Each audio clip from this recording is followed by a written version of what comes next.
कुछ इस तरह होता है कि जियो न्यूज के ऊपर जो है वो जनाब सबसे पहले ये खबर चलती है कि डोनाल्ड ट्रंप जनाब 18 सितंबर को जो है वो पाकिस्तान आ रहे हैं। अब ये बहुत बड़ी खबर है कि डोनाल्ड ट्रंप जो है वो पाकिस्तान आ रहे हैं। उसके बाद जो है वो सिर्फ ये नहीं बल्कि कहा जाता है कि वो इंडिया भी जाएंगे, लेकिन पहले वो पाकिस्तान आ रहे हैं और उसके बाद वो इंडिया जाएंगे।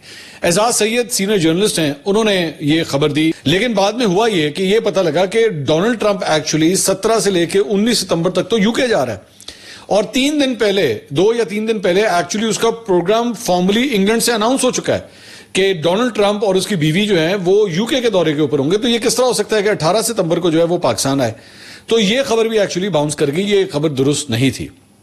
अब जाहिर बात है दिस इज क्वाइट एम्बैरेसिंग, लेकिन इसी दौरान सिर्फ जियो नहीं बल्कि जियो के अलावा समा के ऊपर भी ये खबर चली, एयरवाई के ऊपर भी ये खबर चली कि जनाब हाँ जी 18 तारीख को जो आ रहे हैं। सिर्फ बात यहां नहीं, इसके ऊपर तबसरे तज्जिए शुरू हो गए। एयरवाई के ऊपर तो मैंने देखा कि शरीर रहमान साहबा को इसके तज्जिए और तबसरे के लिए भी ले लिया गया कि जनाब डोनाल्ड ट्रंप आ रहा है तो आप इस पर क्या कहेंगी।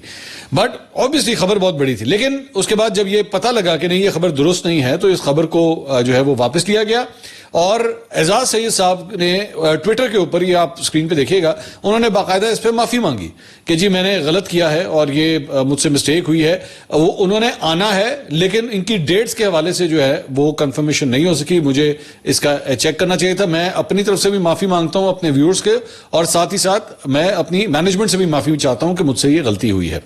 एंड जियो ने उसके बाद, ये आप टिकर देख रहे हैं, ये उन्होंने खास तौर पर चलाया कि जी हम माजरत खाएं कि खबर हमने चली।